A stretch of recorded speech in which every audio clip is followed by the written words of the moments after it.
Ladies and gentlemen, please join me in welcoming Bernard Heine. Thank you very much. Thank you. Thank you, Sharon. And thank you to ATSI for having me back. I spoke at the Orlando conference a couple of years ago, and look forward to diving into this topic with all of you right away. So first of all, I know we have quite a big group, so I don't want to have everybody sort of introduce themselves, but a little bit on sort of expectations for today, or what are you looking at right now in terms of some thoughts you just initially had why you wanted to come here in the first place. I'll jot a couple down. Maybe just call them out across the room. What are things that are sort of on people's mind right now when you think of a culture of leadership? Free cocktails. Free cocktails. All right, we got that one. Okay, I don't want to write that one down. No, I'll write that down. There we go. Free cocktails. All right. We can see if that happens. I'm not sure. We can order those up. Okay, alignment and okay, yeah.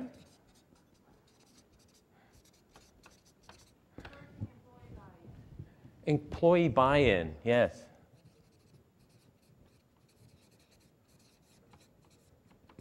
A shared vision, great.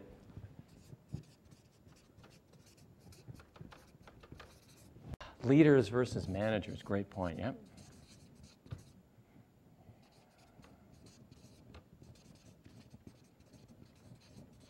Sorry for my handwriting, but you're too far away to read it anyway, so that's right. Consistency, great point, yeah.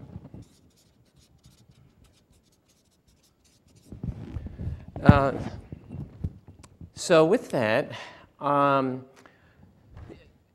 great points here on what you're sort of looking for, and I will work through this today, talking in the time we have on some of these. And I like these 5 principles because they really talk through some of the basic things to get at a lot of the issues that you're talking about, and the idea of having a real culture of leadership in an organization helps overall improve the operations, help get people really getting at a lot of the things you were just talking about. The topic is one that really, I think it's one of the biggest threats we have these days to our entire society and business, that we see a lack of leadership on so many levels, of people stepping up and taking responsibility and making it happen. So when we say that, we use the word leadership a lot. And you probably got at it a little bit here already, what are your thoughts in terms of the definition of leadership? What do you think leadership really means to you? Inspire, okay, great, yeah, inspire. To motivate people, great, motivate. Communicate the vision. Okay.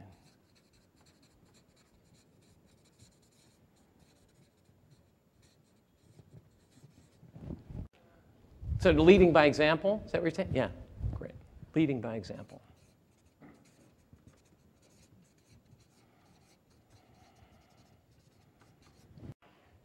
Own the project. Ownership. Yeah. Yeah, to really get people to own things, yeah.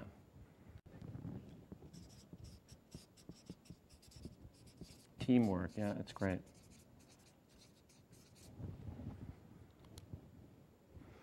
All right. So the first thing I want to mention about all these things that we've talked about is to think that leadership is actually a choice, isn't it? It's something that we choose to participate in or not, right? We're making a conscious choice to be like this, or we're not like that. We need to learn some things sometimes, but we're choosing those attributes, or we're not. And one of the things we have as human beings is that we have the capability to choose. So if we think of sort of the animal kingdom, it's all about stimulus and response. Something happens, they respond. And a lot of people work that way too, don't they? Do you see that a lot? That people react to situations. So I choose to get upset about a situation or not.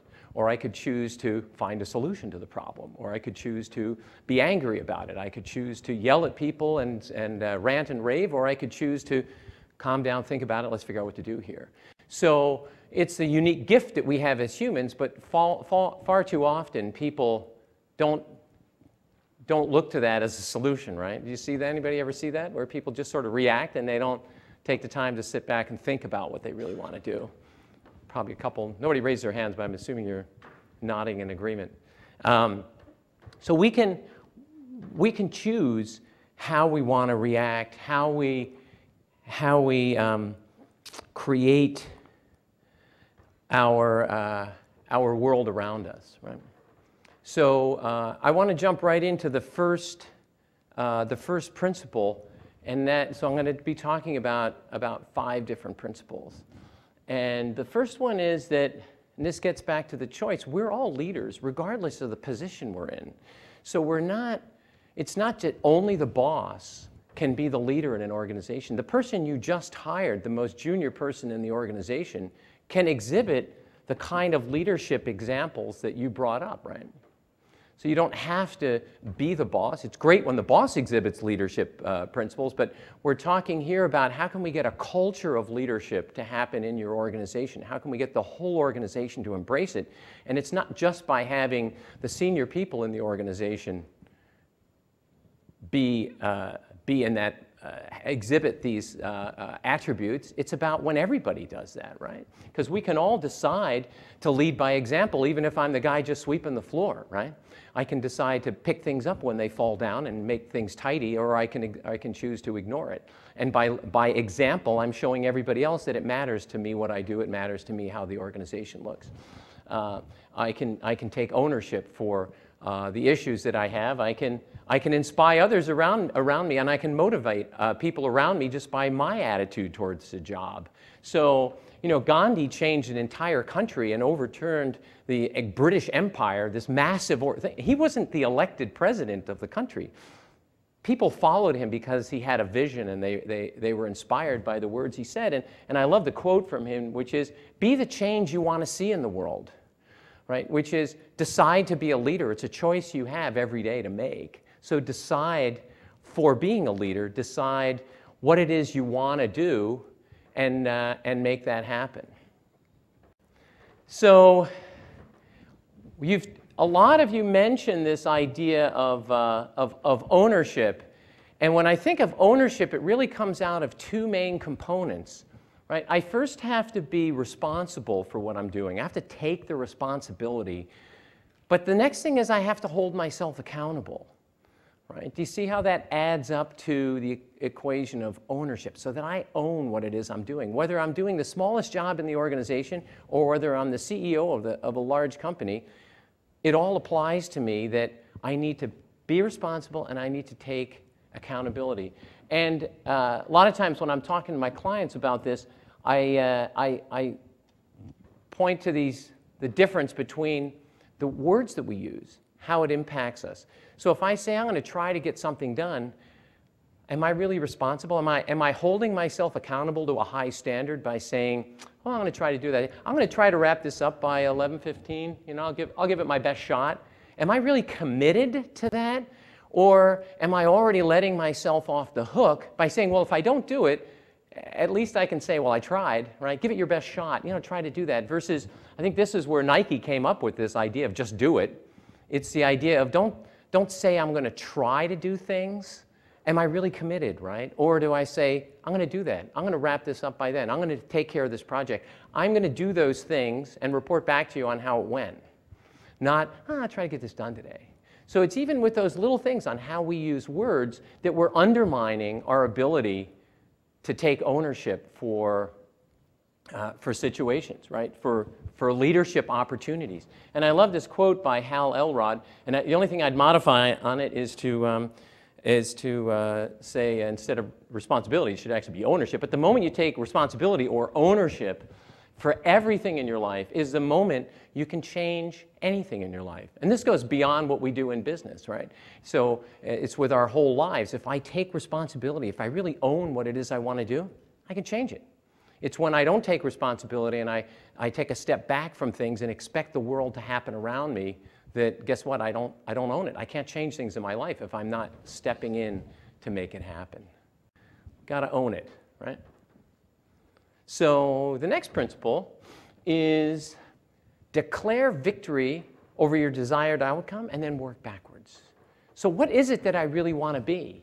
And so here I like to start with the why, the vision statement. You talked about in both things about what you wanted to talk about today, and also here that we inspire, we communicate the vision. Well, what is the vision?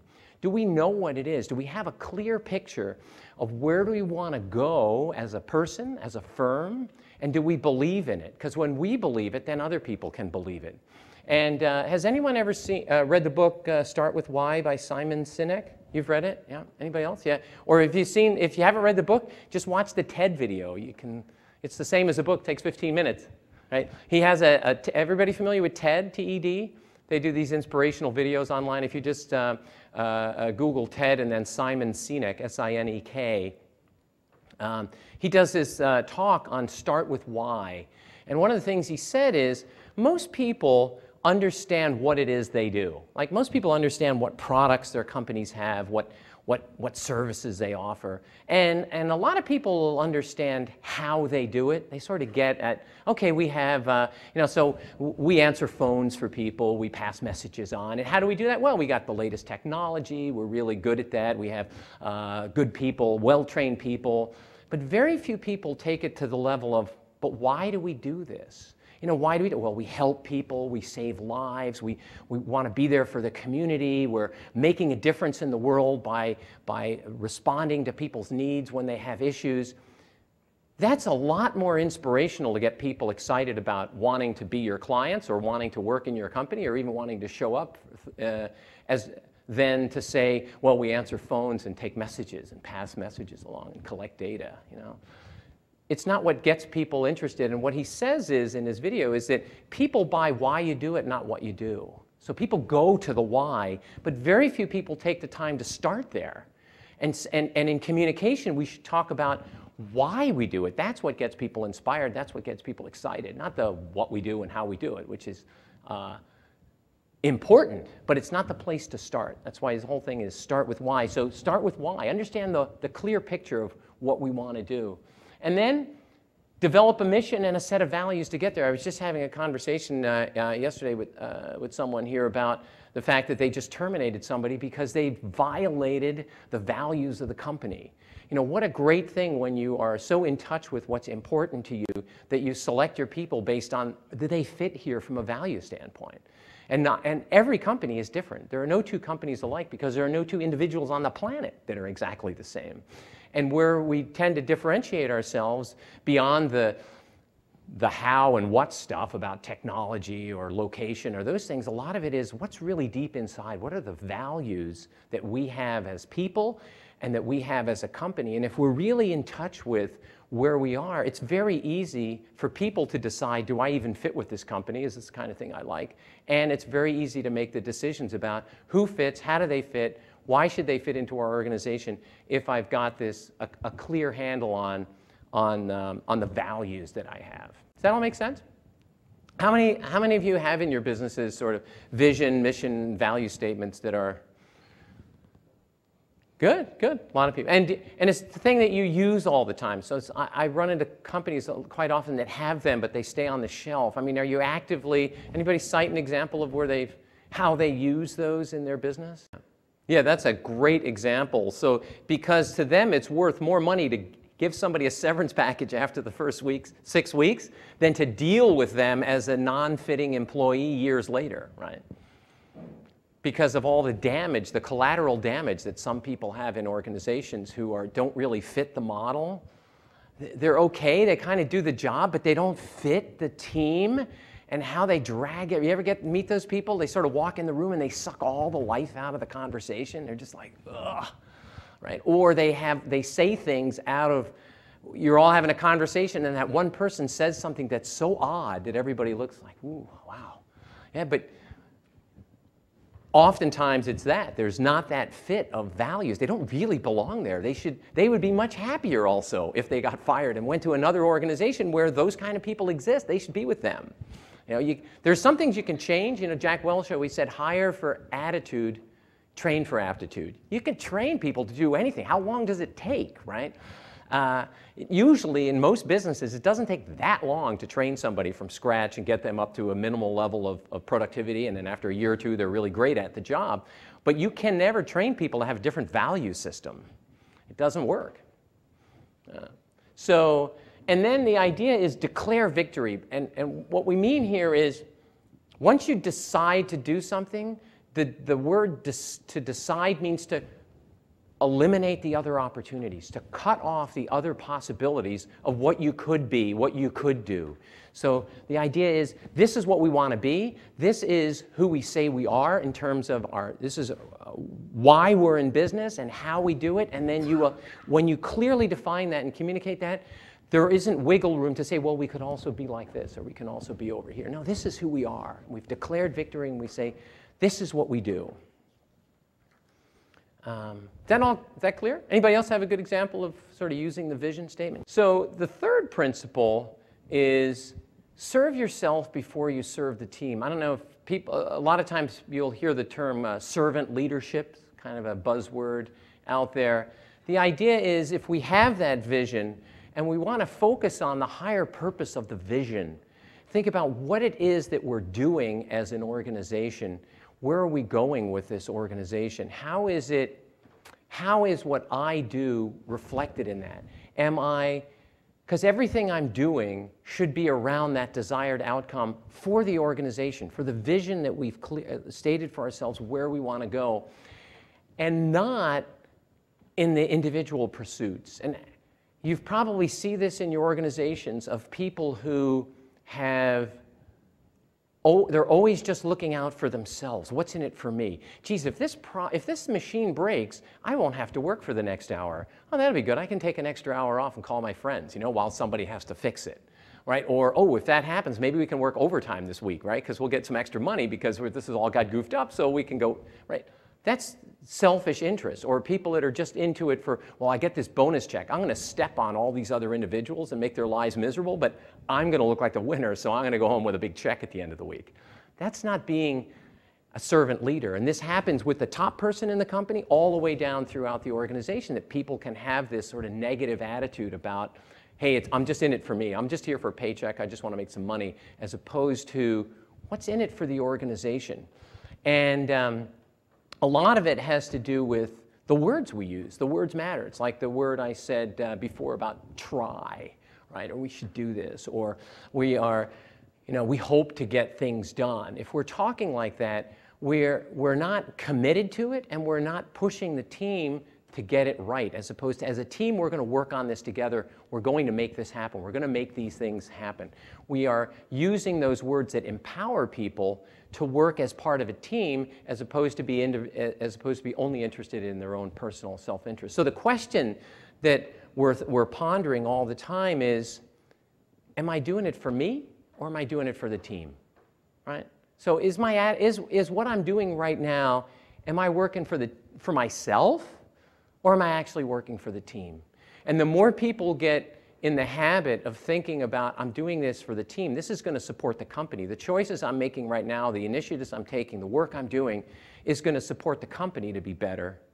The more times I'm choosing for the team, the better we all are, because we're not getting stuck in the individual motivation stuff. We're actually making the organization a better place for everyone.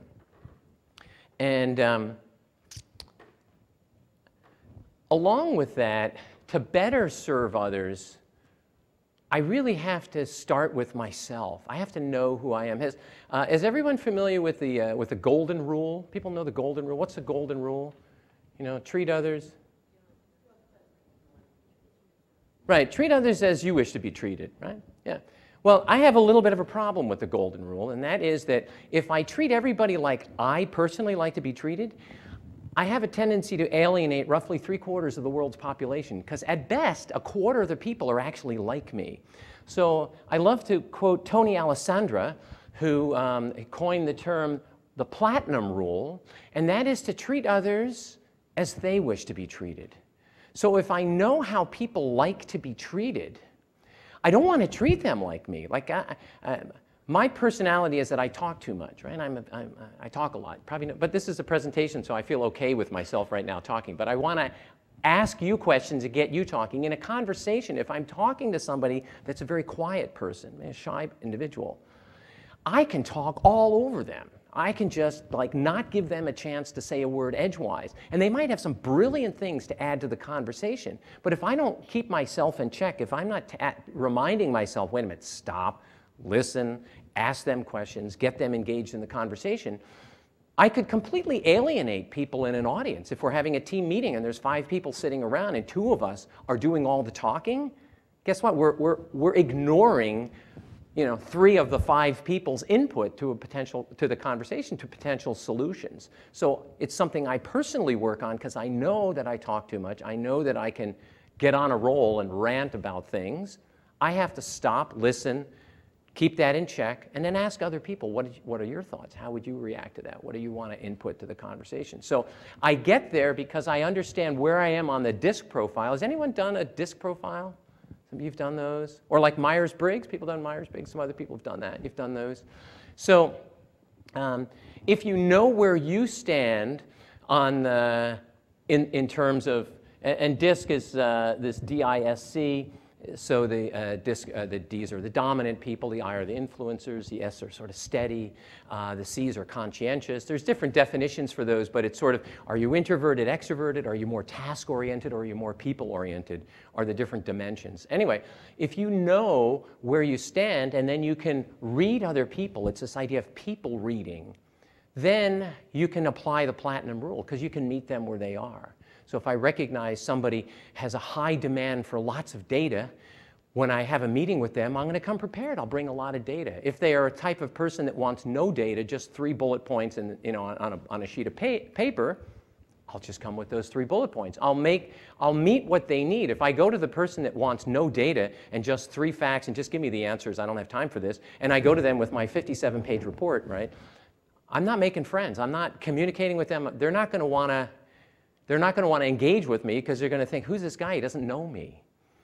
But if I recognize that, I can meet them where they are. I can help them. And so one of the things that we'll do when we're done here is I'm partners with Wiley on Everything Disc. Has anyone ever done an Everything Disc? It used to be called Inscape. Wiley bought them a couple years ago. Now it's Wiley product. And anyway, these are worth $100. And it's a disc profile with a work of leaders assessment. So it's 2 assessments in one. When you take it, you won't even notice it. On the back of each card is a code that's unique for the card. I encourage everybody to grab one and do this. And there's no obligation. You just take it, and they'll send you give you a 26-page report on your DISC profile, and then how you stand against these 9 different areas of leadership, which are broken into 3 main categories. Probably look familiar to you. If anyone ever read the book The E-Myth or Traction, where they talk about the visionary. So there's 3 roles that people play in organizations, and the left-hand one is, how are you as the visionary of the organization? And then another role for leadership is alignment, sort of the management part. Right? In Traction, he talks about the integrator. Right? In E-Myth, he talks about the manager. So how are you in the management things? And how are you in execution, getting it done, sort of the technician side? So the test will evaluate you on those different levels and give you some recommendations at the end for how you can improve your style. So again, it's self-awareness, knowing where are really my strengths, what are the things I should be focusing on, and what are the things I should be looking for help on, some assistance on. Because with the DISC, the whole point of it is not to say there's a good or bad. It's this is how I am, and then these are areas that I gravitate towards, which come easy to me, and these are other areas where I don't run to. I might avoid those, and I might have these blind spots of areas that I don't even recognize because it's the kind of stuff I don't like to talk about, so I let it slide. And these are all these things are important in running organizations. So I encourage you all to do that, and we'll do those at the end. Along with, we've talked a lot about accountability, and along with that, most people, I think, associate the word accountability with a bit of a negative undertone. And it's defined, if you look in Webster's dictionary, what's accountability? It sounds a little negative, doesn't it? It's subject to having to report.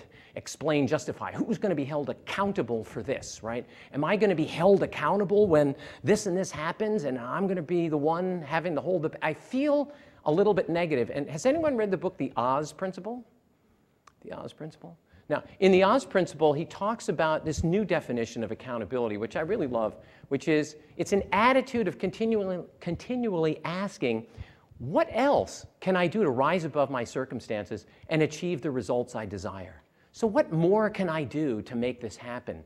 It's a different spin on the same word, but putting it in a positive thing. And what I often coach people on is the thought of, do I have to do this? No, I get to do this. It's not something I'm having to report on or having to explain myself for, but it's an opportunity I have. I get to do this. I get to go to work today. I get to have these problems dropped on my desk that I can solve because I'm a smart person involved in solving those kind of problems or answering these calls. I get to have this opportunity to be part of this wonderful organization that I work for, right? So it's this idea of I get to do it. I don't have to do it. And the more I couch it in those terms, the easier it is for me to get excited about going after the vision in the company. I know this isn't an awful lot in a sort of a condensed fashion. This is usually part of a course that I work on with my clients to kind of take them through the whole process over the course of several weeks. So, so there's a lot of other examples I could bring up, but I'm just mindful of the time. I don't want to run over. So the next principle that I want to talk about is never, ever, ever allow yourself to become the victim. What do we mean by victim? What are some characteristics of victims? It's not my fault, right? Not my fault. Not my fault. What's another one? Weak. Okay, weak. What else is about a victim? Who's the victim? Blaming others. Yeah.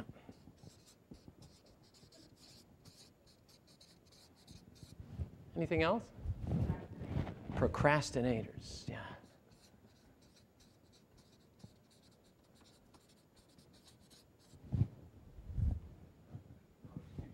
Excuses. It's the other guy's fault.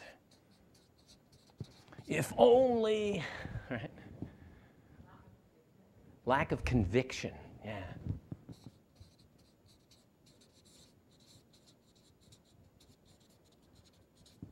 Anybody else? So it's not very positive, huh? And we talked before about if we contrast that to what we said it meant to be a leader, right? In terms of inspiring, motivating, communicating the vision, leading by example, ownership, right? Effective teamwork versus, it's not my fault, weak, blaming everybody else. And remember, we said leadership is a choice. So which one do you choose? You know, which path do you follow? And a simple rule that also comes out of the book, The Oz Principle, they talk about, and I'll just explain the Oz Principle. It's the Wizard of Oz he's talking about. And he's talking about the fact that everybody on that path had exactly what they were looking for, but they just didn't have the self-awareness to know it. They were all sacrificed, they all had this self-sabotage going on. They weren't recognizing the strengths they had because all during that trip, they all pointed out times when they actually did the things they thought they didn't have. The lion actually was courageous because he did one thing, and the Tin Man was actually smart because he figured something out. So they were on a quest to get something that they already had within them. They just weren't aware that they had it. And they weren't using those things they had. They weren't deciding on things day to day based on their own strengths, the stuff that they actually had but weren't aware of. And what he talks about here in terms of the line, the question you want to ask yourself every day is, or every moment of every day, is am I above the line or below the line? So am I above the line, which means I'm exhibiting those leadership characteristics, or am I being the victim? And as human beings, we constantly oscillate above and below the line. It's totally natural to blame something on somebody, you bump your head, you say, who put that there, right? Something gets totally messed up with a client, you say, who did that? Whose fault is that? Why did that happen? Who messed up? That shouldn't take place. And then the moment I'm using those words, should have, whose fault it is, when I'm using words that makes me sound like I'm a victim, I need to ask myself in that second the question, am I above the line or below the line? Is this helpful to be the one looking for blame and who to put in, why is this happening? Or can I exhibit those leadership qualities and step up to the plate and say, all right, a bad thing just happened, let's figure out a solution. What can we do about this? What are the things we need to put in place so that that doesn't happen again? And it's a different attitude than saying, who can I blame on this? Who can I make pay for this problem? Right?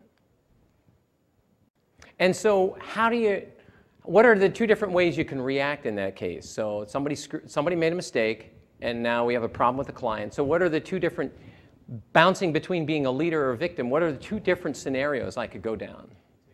So you can make Bob feel real bad, or we can just accept the fact that a mistake happened. Let's come up with solutions. Let's think immediately, let's jump right to solutions rather than say, blame the rest of the day on Bob being an idiot. Let's figure out what did we do wrong, the reason that Bob ended up in that situation in the first place. So I'm constantly asking myself, am I a victim right now? Oh, wait a minute, stop. Regroup. No, I want to be the leader. I want to be above the line. And you can ask your people this too. The more you talk to others about this, you can ask them when they start ranting and raving about something and say, wait a minute, step back a second. Are you above the line or below the line here?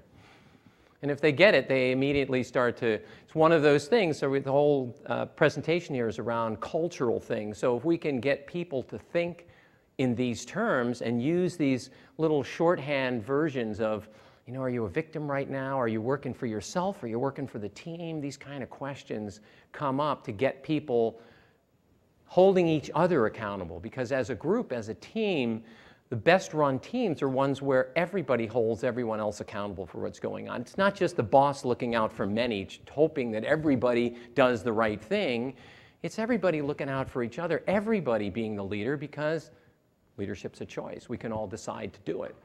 Don't have to wait for the boss to come up with all the good ideas. We're perfectly capable of coming up with our own good ideas all throughout the organization. If we enable that to be the case, if we are allowing ourselves as leaders in the organization to get people to do those things. Any other examples of how can we go down that slippery slope to falling into the victim?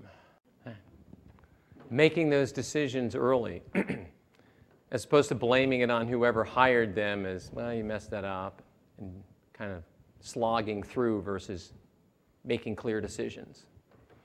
And the clearer your vision is, and if everybody knows that, then those decisions are no-brainers, right? You don't have to, and you don't have to convince people that it's the right decision. They all get it. Right? Giving them the opportunity, it's great. And they'll be so much happier working for another company, right? Yeah. And if they're really bad, hopefully your competition gets them, right? Yeah. Yeah, we know those guys down the street. They'd love to have you, right? Okay, right. It's a positive thing because it's good for the person, and generally it is, right? Does anybody have any examples of that where you fired somebody and then they turned out really great somewhere else? Anybody have a good example they want to share? You can share the bad ones too if you want, but maybe there's some positive ones about they left somewhere, went somewhere else, and all of a sudden they blossom because it's a different organization, it's a different job, there's something better for them there. So as we said before in leadership, sort of walking the talk, being out there, communicating the vision, having them understand what it is, what are we doing in business? What are we in business for? What's important? Yeah. Explain it to them with change. Change is hard, but people accept change as long as they're part of the process, right? So if you involve them in the process, change is easy. If you just come out the next day and say, oh, everything's different today, we're going this way instead of that way, without warning them, without bringing them along, a lot of people struggle with that. Very good. And so important, learning from mistakes, learning from why things don't work. So that didn't work, and so failing forward is this concept, right, of learning out of that and making it better the next time. Great. A great culture thing, yeah. So as the from all of these, if we kind of bring these all together, what are these 5 different things? And remember, we're talking about to establish a leadership culture in your organization. Can you imagine adopting these 5 principles? So the first one is recognizing that everybody can be a leader. It's a choice I make every day. I don't care whether I'm just the newest person hired or whether I'm the CEO of the company. We can all be leaders. And the second one was declaring victory over the outcome and then working backwards towards it. So what's the vision? Where do we want to go? And do we all know how to follow that? Do we know what's our why? Why are we in business? Can we think about servant leadership? Am I working for the team or am I working for myself right now? If people ask themselves those questions all the time, am I working, if people ask each other, challenge each other in the organization, are you working for the team or for yourself? I mean, what you just said or did, it feels like it's just going to serve you, but it's not going to help anybody else. Can't we back up a step and say, how can we fix this problem that it helps the company and the organization so we all benefit, not just you getting a bonus out of that or you getting your job easier and everybody else has to work harder because of that, right? I don't know, has anyone ever had that happen before? Like somebody solves a problem that fixes their problem, but now it's everybody else's problem, right? Not being a victim, are you above the line or below the line today? Great question to ask people if you get that into the culture. And this idea of continuous process improvement, the Japanese call it Kaizen, right? If you've ever done Six Sigma work, they talk about Kaizen, which is this process of continuous improvement. Are we learning more, getting better? Which one of these, for anybody, stands out more than others? When we look at these 5 principles. So it's, this in summary, sort of leadership is a choice. Which one are you going to choose, right? Knowing, you have to be prepared. What do you know? So, just knowing is not enough, right? If we instill this kind of a culture through the organization, it permeates, and through those kinds of great examples that you just brought up, that's how we get this stuff to be implemented. So for you, what are your next steps? Think about, is it starting with a vision, starting with communication?